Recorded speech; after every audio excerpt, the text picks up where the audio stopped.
the fundamental definition of happiness is the experience of gratitude. To be grateful is to be happy, and to be happy is to be grateful. Now, what does gratitude mean? This is just very fundamental stuff. Dennis Prager has a whole book on it. What does gratitude mean? Gratitude is the feeling that I am getting more than I deserve. When you feel like you're getting more than you need, that's a feeling of wealth. You feel rich. Abundance. When you feel like you're getting more than you deserve, that produces gratitude. Because if you're getting what you deserve, that's justice. There's no reason for joy. You're not happy about that. So if you feel like you deserve to get a job and you deserve to get paid for your work, there's no occasion for gratitude or joy. I put in the work, pay me. So if you don't pay me, I won't be unhappy. I'll be outraged because this is not moral. It's an injustice.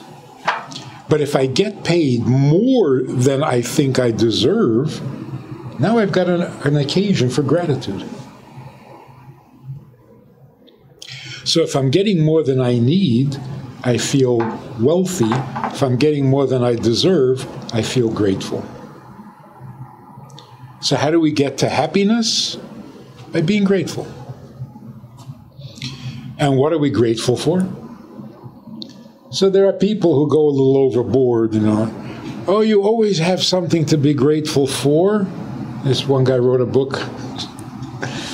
He says, you can be grateful that your parachute didn't fail to open. Yeah, but I wasn't using a parachute. I don't jump out of planes. Yeah, but still, there are people who jump out of planes and their parachute fails to open. Didn't happen to you. That's a little desperate. If you got to go that far, you're a pretty sad person. Where do we get the feeling I'm getting more than I deserve? Who ever thinks like that? Your ego would naturally assume, well, if I'm getting paid that much, I guess I deserve it. I must be really good because I'm getting paid more than anybody else for doing the same job. When would I attribute what I'm getting to good fortune rather than deservedness? So it takes a certain amount of humility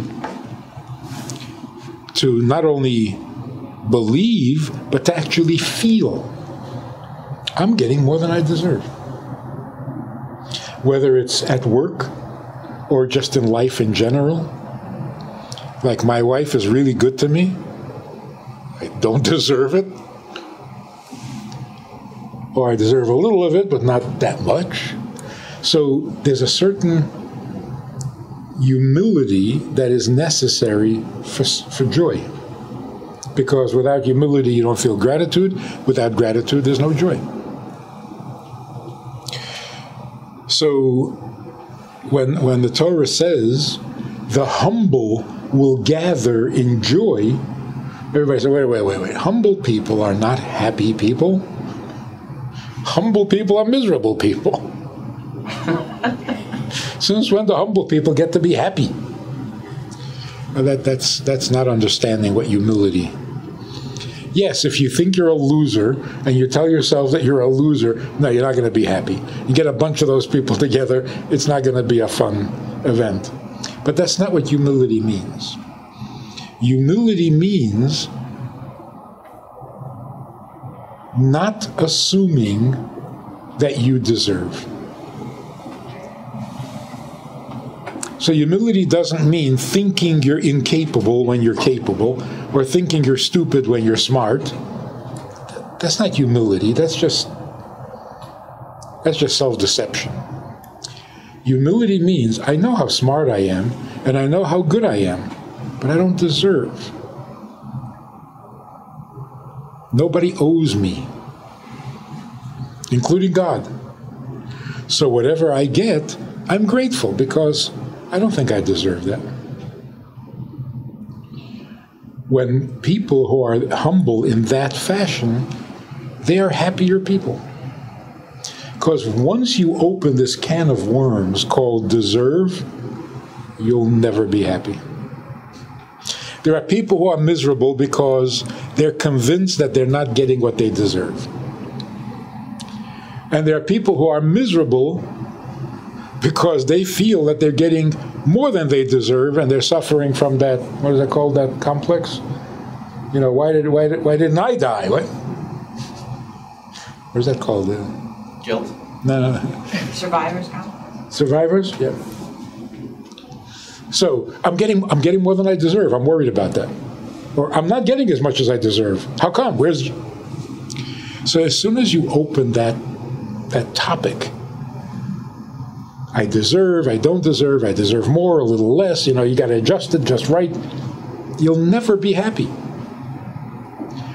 A humble person doesn't go there. And so everything that he experiences, he's grateful.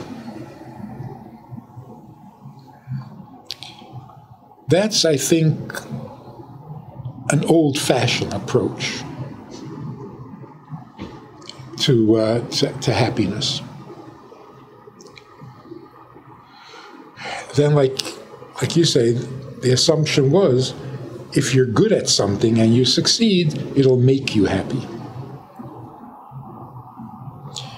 Which, at its very root, makes you unhappy.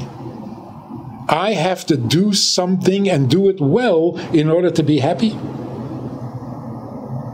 Then the default position is unhappy. So unless this happens, I have no reason to be happy, which means I'm basically in a state of depression. So even if it does happen, it's just a Band-Aid on my unhappiness.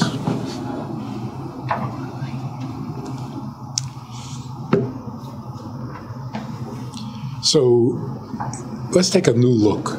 A completely radical, strange, crazy view of what our lives are all about.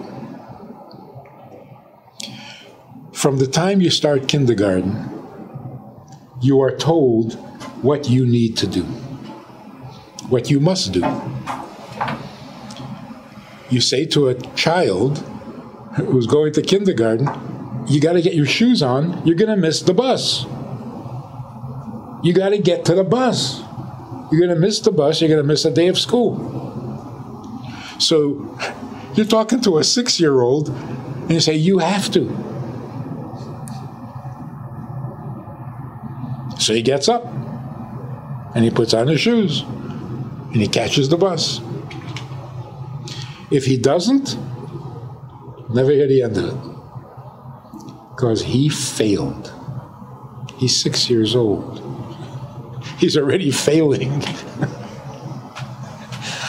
He's a loser because he missed the bus. Now, why do you have to get on the bus? Because you got to go to school. You have to go to school. Why? Because you need to get into a good college. Why? Because you need to get a good job. Why? Because you need money. Why?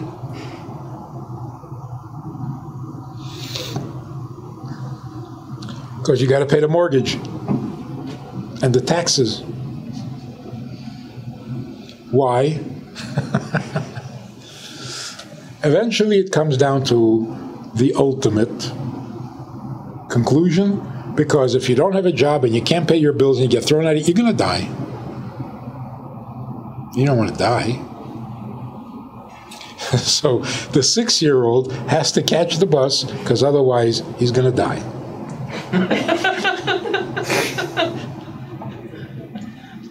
And that's just the beginning. Now he comes home from school and he's got to put his toys away. Why? Because I told you to. Why? Because the room is messy. It's your toys. You want to take good care of them. Put them where they're safe. Why? Because if you don't, I'll spank you. It always comes down to a threat. You're going to die. I'm going to kill you. You're going to get spanked. You're going to get punished. You're going to be miserable. Every step of life. Everything. Everything. You have to. You must. You got to. You need to. You did. That was life for like 5,000 years of history. Okay, so what happens is, all these demands. I mean, enough already. I can't take this anymore. So I go for therapy. And I sit down and I say, you got to help me because all these demands on me, they're too much to... And the therapist says, oh, you think that's your problem? That's just a symptom. Your real problem is your mother never wanted to have you. or you're jealous of your brother. So what? I don't have a brother. Yeah, but... So all of a sudden, I have more needs than I ever dreamed of. So in desperation, I turn to religion. Can I get some relief here? What does religion say? You think your problems are going to end when you die? No. They're going to start when you die. So you better do this, that, and the other. You want to go to hell? Okay, that's it. I quit. I can't do this. I spend my entire life avoiding some threat. That's it. That's life. Life means don't die, don't fail, don't go to hell. I don't want to do this. I don't want to do this. So there's a guy in India, you probably heard about it. He's 27 years old. He took his parents to court. He sued them because they gave birth to him without his consent.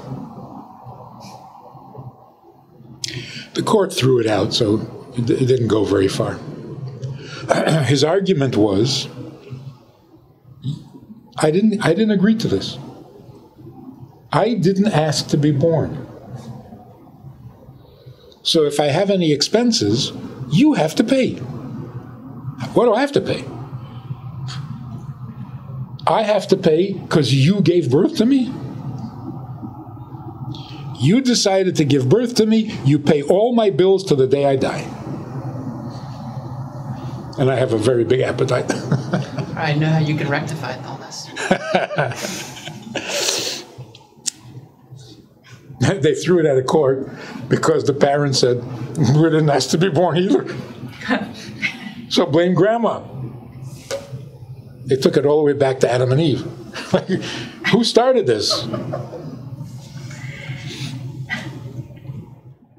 There's some truth to that. Why does it make sense that you're born into responsibilities? If you didn't ask to be born, you didn't agree to be born, how do you become responsible? It doesn't make sense.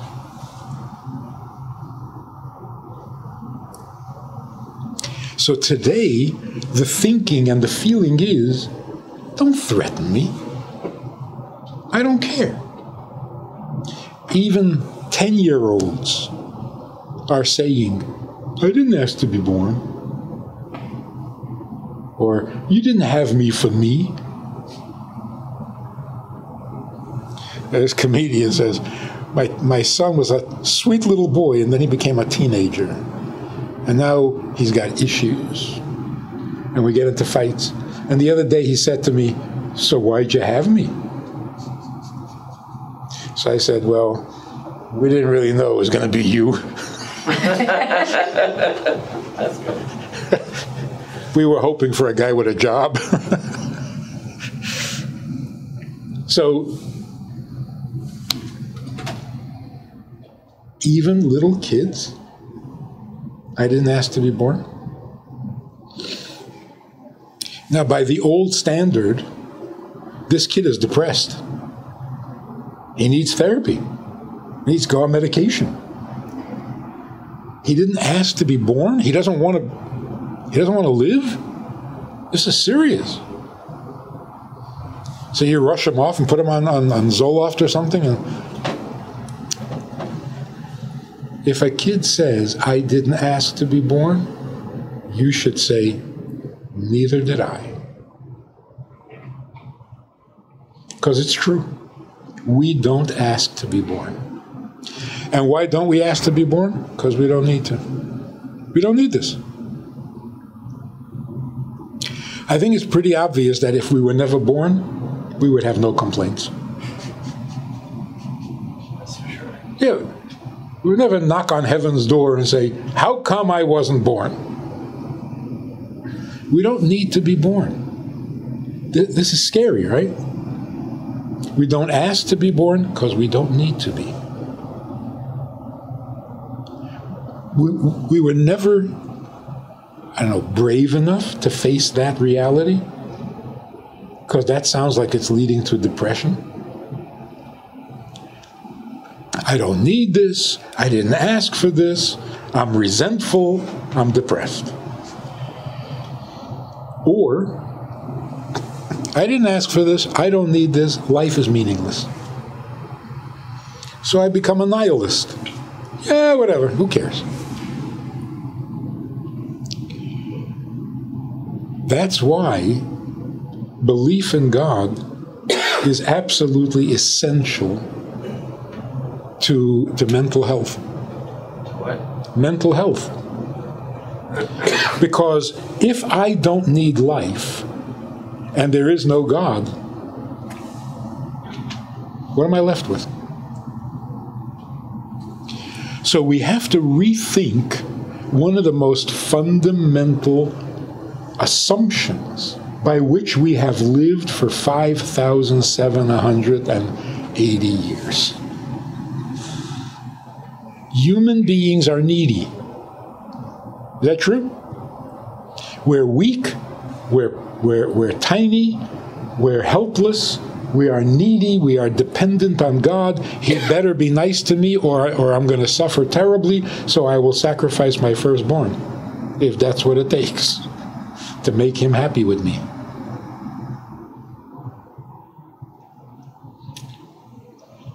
And you are reminded of this hundreds of ways every single day. You need this, you must have that. I mean, listen to the commercials. It drive you crazy. As if life doesn't give you enough needs. The commercials? What, you don't have one of these? You gotta have one of these. It's to die for. You see? And interesting also, the language has come down to do or die. You know? This is to die for. The guy sang that song, he killed it. What's going on here? And other such.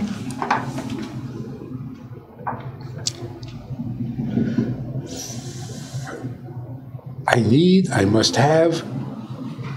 And look, it's true. Human beings are frail. Human beings are dependent on so many things.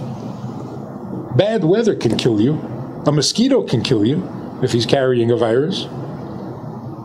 A banana peel can bring you down. So what are you? You're a helpless little creature. That worked for 5,000 years. All of a sudden, if you think there's global, climate change, that's the least of our problems. There's another change that is happening, much more significant. And that is, you can't threaten me anymore. I've had it. Don't threaten me. 10-year-olds are saying, I'm not cleaning up my room. What are you going to do? Kill me? I didn't ask to be born. It's down to that fundamental shift. I will no longer accept this identity of being the helpless, dependent beggar. Just don't kill me. It's not a way to live.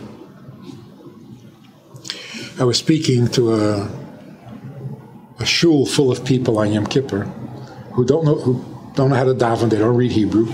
They come because it's Yom Kippur, but they don't know what to do. So we were talking. Upstairs there was a minyan of the daveners, and I'm wondering, when they look at what's going on in the davening, what do they see? What does it look like to them? An entire community of healthy human beings are sitting there all day long, fasting, admitting their sins, promising to do better, crying, begging God not to kill them. Right? Inscribe us in the book of life. Zochreinu l'chaim. We want to live. Don't kill me. Don't kill me. They want to run away. This place is nuts. You're healthy. You're young. What is with this paranoia? He's going to kill you?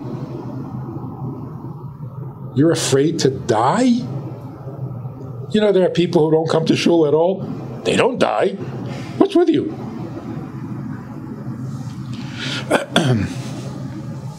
Today, you take it a step further.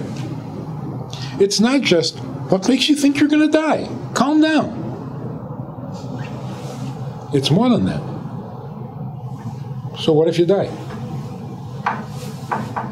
You're going through all of this, the whole synagogue, the whole community, because you mustn't die? Hey, everybody dies. Or like the Yiddish expression, die gesund erhalten, and don't make a fuss. Die in good health. So today, it's like, really? That's your Yom Kippur? I don't want to die? I don't care anymore. I don't care anymore. Leave me alone. It's not working. I mean, the threat of Gehenna, that went out the window a while ago, going to hell. Now when I hear people talk like that, it's like, really? People actually woke up early in the morning to avoid going to hell after they die? I can't relate to this.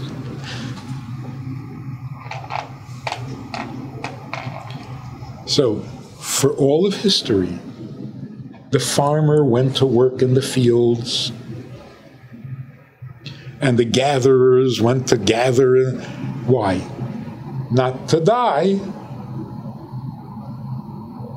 Why did they do it? How come there was no rebellion? Like, stop it. They did what they had to do. Exactly. You do what you have to do.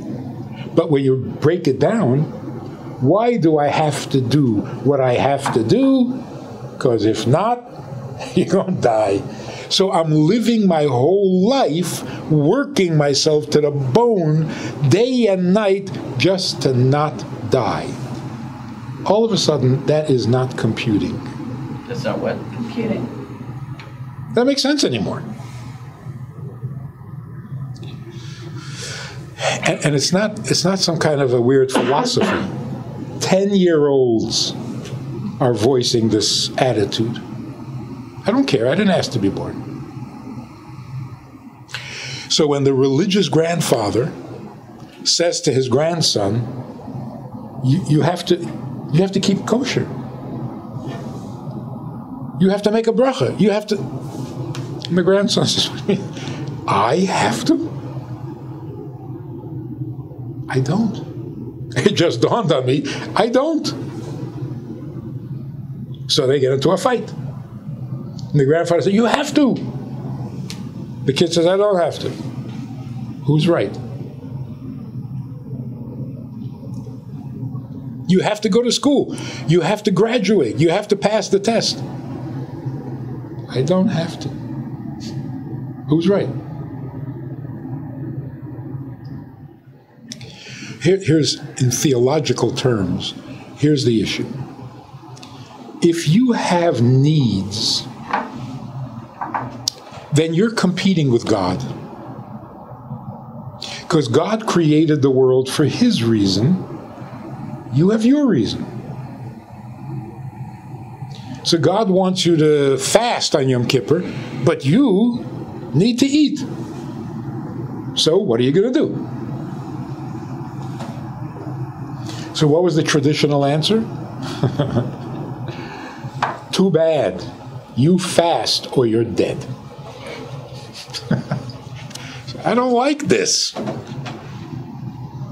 But now we're realizing it's not a conflict.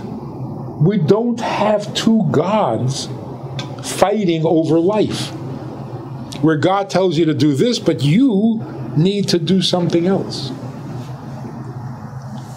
The whole notion that human beings have needs is not kosher.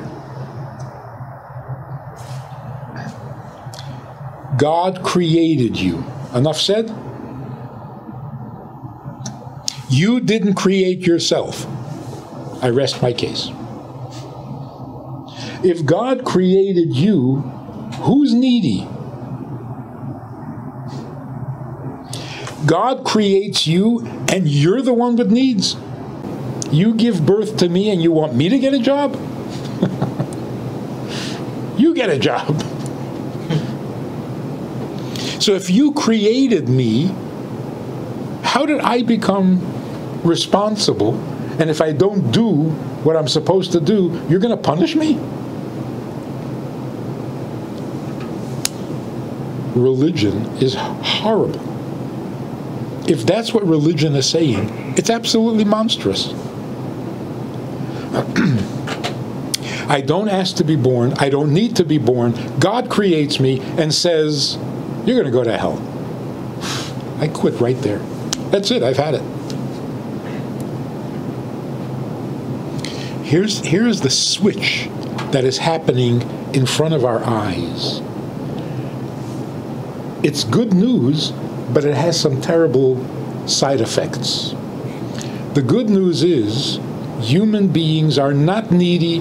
We are not helpless. We're not in trouble by default. We're not born in sin.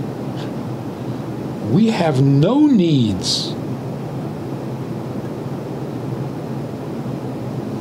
Remember, not so long ago, people were paranoid. People were terrified of the day after. Remember that movie? The day after nuclear whatever? The whole world is going to blow itself up. Yeah, that'll be the end of all suffering. I'll stop complaining. I'll never kvetch again. It'll be over. What's your problem? That threat that hung over, we're all going to die. Hey, don't threaten me, okay? 5,000 years, enough already.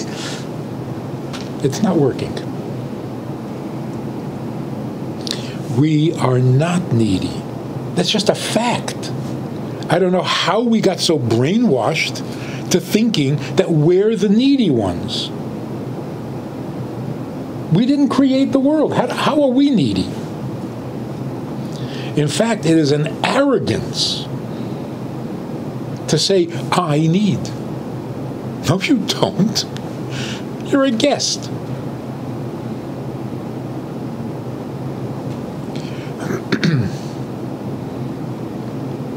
So, instead of an invulnerable God who sits in heaven drinking pina colada or something, watching us struggle with our needs, you got it all backwards. You got it all backwards. I don't need anything. He created the world. Hello. He is needy. We didn't disturb him. He came and disturbed us. We were minding our own business. And all of a sudden, we're here out of his need. First of all, that is so liberating. Remember Alfred E. Newman? Why does that say that he needs? He needs what? I don't know. But if he created a whole universe, I mean, he's after something. Right? So remember Mad Magazine? Ever heard Mad Magazine? Yeah. So the character Alfred E. Newman is, what, me worry? What have I got to lose? We're all like that. What am I worrying about? It's not my world. I didn't create this. I didn't ask for this. Yeah, but it's all going to fall apart. What do you want from me? If it falls apart, it falls apart. I don't care. That is sanity. If we're looking for joy, for happiness, this is the only real happiness. Because as soon as I have needs, you've destroyed my happiness. I need to make a living. That's it. You've killed me. What am I happy about? Because somebody lets me work in their company? I don't need this. In fact, when Adam and Eve ate from the tree of knowledge, what was the curse on Adam? He's going to need a job. That was the curse. By the sweat of your brow you will make bread. Who needs this? Oh, I got a really good job. Oh, good for you. What are you so happy about? Now you got to go to work. You gotta. Those words, gotta go. I don't gotta. It is such a relief. But then what do I do? So you gotta flip both sides of the coin. I need nothing. He needs everything. He needs me to eat because he designed me that way. If I designed myself, I would never do this to me. Can't go for a couple of hours without food? That's so embarrassing. I would not do this to myself. So if you ask me, do I need to eat? No. I need to stop eating, and I can't. I need to stop sleeping, but I can't. I need to stop worrying, and I can't. Who did this to me? So now, factually speaking, if a person says, I need to eat, is that true or false? It's false. This is not a matter of humility. It's not a matter of being aesthetic. Go without food. You'll become a tzaddik. Or you'll become an angel, actually. Because you're going to die. But, give up your food. Give up your need. Sacrifice. No. I've got nothing to sacrifice because I don't need anything. So when I say I need to eat, it's not true. I don't. But he saddled me with this handicap. So why am I attributing it to me?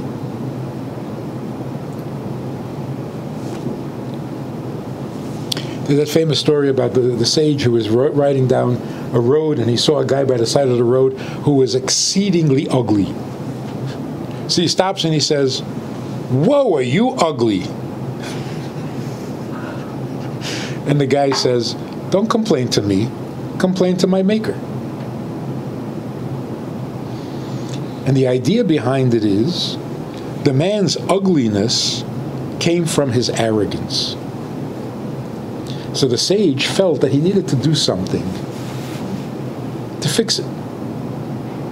The arrogance came from the fact that he never admitted to a creator. He took all the credit for himself. Self-made man. So the sage said to him, "You're a self-made man. Why'd you make yourself so ugly?" So for the first time in his life, he had to admit, no, I didn't do that. Somebody did that to me. So complain to him. This is true of everything in life. I need to eat? No, somebody did that to me. I need to sleep half my life away? No, somebody did that to me. So if somebody asks, why do you need to eat? Don't complain to me, complain to my maker. It's not my idea. So it's not my need. If I don't need to be born, why do I need to eat? On the other hand, we're told, if God gave you life, he'll give you food. Does that make sense? That's like the guy suing his parents. You gave birth to me, you feed me. So the Gemara actually says, whoever gives you life will also keep you alive. Why not? It's his investment.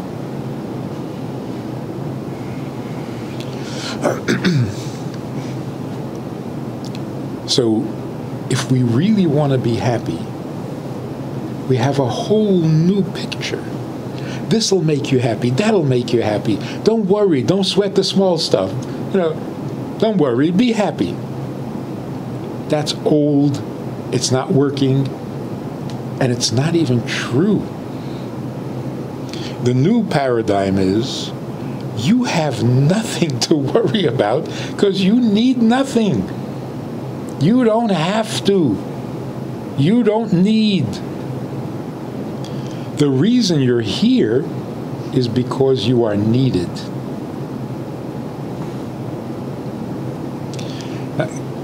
If you had to ask yourself, what would I rather? Would I rather be needy or needed? What kind of choice is that? Of course I'd much rather be needed than needy. So not being needy relieves me of all unhappiness. Being needed and necessary to the Creator, there's your happiness. But it sounds like what you're saying is that you can be a couch potato and just wait for the world to come to you or something. How do we...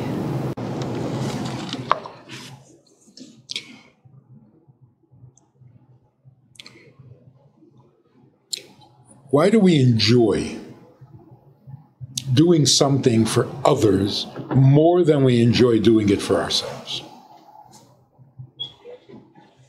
There's some inconsistency here. It's all about me. I have to have what I have to have. I got to get my needs. Oh, you need something? Okay, let's have a party. Why is that? Particularly if you're cooking. You cook for yourself? You open a jar. But somebody else is coming over? It's a party. And you're willing to put all the work in, preparing, making, cooking, cleaning, because somebody else is being fed. For yourself? So wait a minute.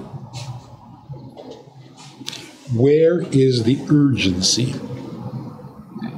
Yes, you have to eat. It's not urgent.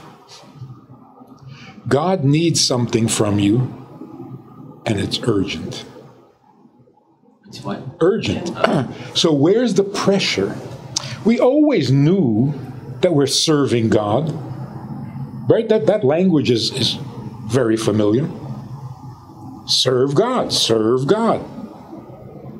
But you have to serve God. The pressure is on you. And if you don't serve God, you're a loser. You're a failure. That's not true. If I don't serve God, He's a failure. The urgency is with Him, not with me. He is pressured, not me. Whatever is pressuring Him to create an entire universe and keep it going must be really heavy. So we are serving Him is the only thing that makes any sense. It's not religion. It's just, look at the facts. I don't need to be born. I don't need to be here. So what's all the fuss? You're going to say, so I don't know why I'm here. No, I don't know why anything is here. It's not personal. It's not, I can't find my purpose in life. There is none in the human system. There is no purpose. Not just me. 10-year-olds. Then asked to be born.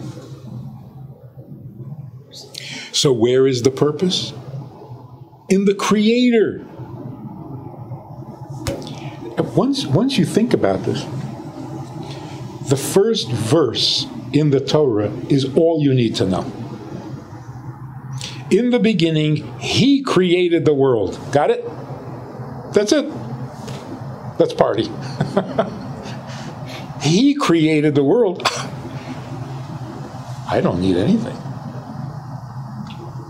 But He needs me? What would be a stronger motivating force? My need or His need? His need. Logically, sensibly, His need motivates me a lot more than my need. My need depresses me. We have this tour in Crown Heights. A walking tour of the community, of the neighborhood. Fantastic. It is so popular. It's a whole subject in itself. People from all over the world. Palestinians, Germans, Chinese. How do they find out about it? Airbnb. Airbnb promotes... Oh, experiences. Huh? There's experience. You could do experiences on Airbnb. Yes. So we're always talking about, wow, the world is coming together. We have more in common than what separates us. When people talk like that, what do we have in common?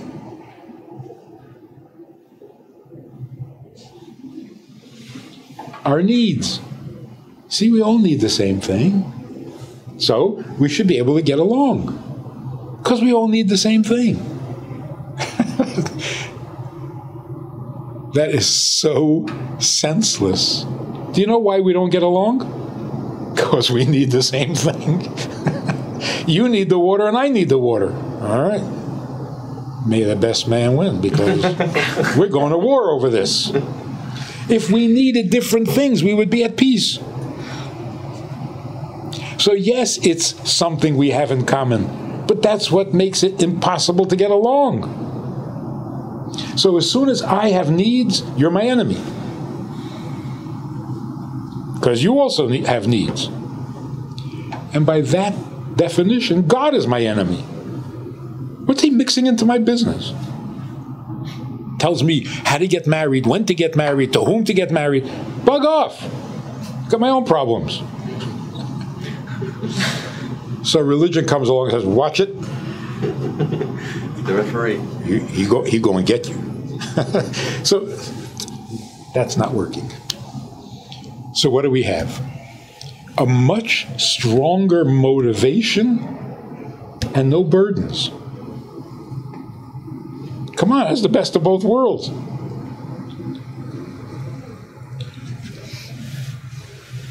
It seems a little strange, because our reflexive reaction is, he needs, so why is that my problem? He's the needy one. Oh, good for him. What am I getting excited about? The reason we have that attitude, if it's not my need, then I'm not going to do it, is because we're so brainwashed into believing that we have our own needs to take care of, so somebody else's needs is annoying.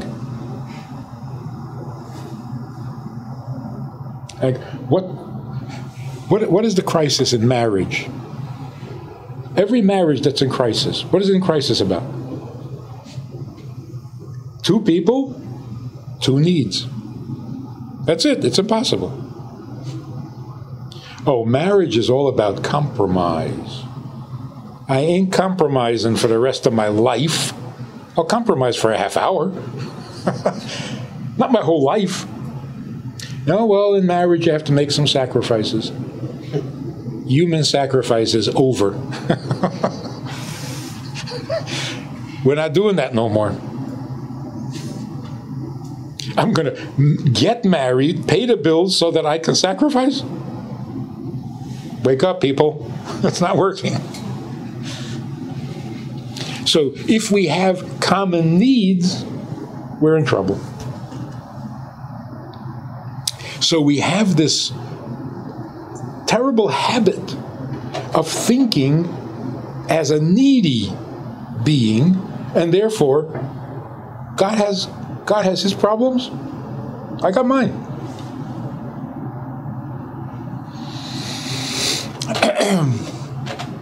God says to fast on Yom Kippur? No, I have a need to eat. So who's going to win? Whoever's a bigger bully. And he's a big bully. So for 5,000 years, he won. Now people are saying, wait. No, you're not going to bully me into behaving. So what is one of the big issues in school today? Bullying. We're not tolerating it anymore. We've always tolerated it. No more. Back to the marriage thing you just said. If you must. We get married to provide the other's needs. You do not get married to get what you need. Because if you're needy, don't get married. Don't be ridiculous. Don't find another intelligent human being and say, okay, so you'll give me what I need, right? No, you're going to give me what I need.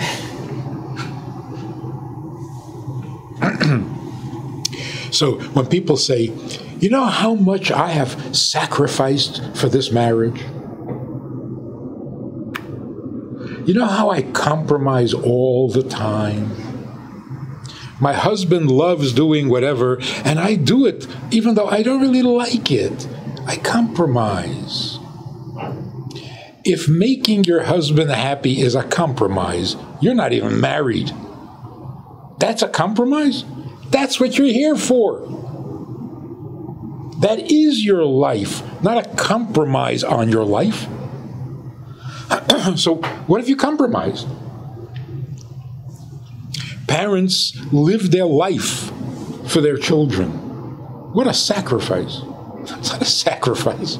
Sacrifice means I should be doing something else. No. This is what I should be doing. How do you call that a sacrifice? Because since people still feel they need to go to work. We got to adjust that. You need to go to work. You're an unhappy person. You're a burdened human being. How do I unburden you? Give you a nicer office?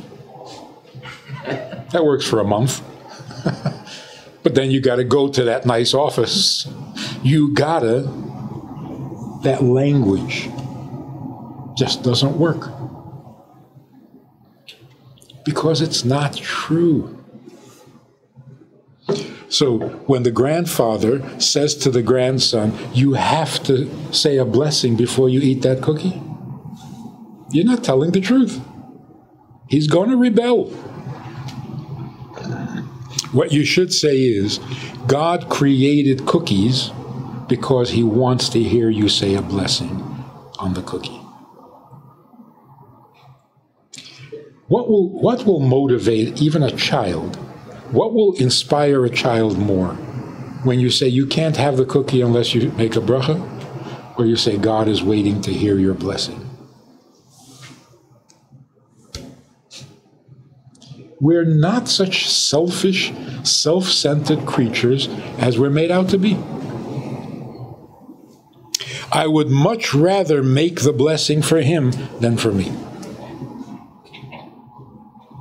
Feels better. Feels happier. So I have to look at my work as a divine plan. It's a divine plan.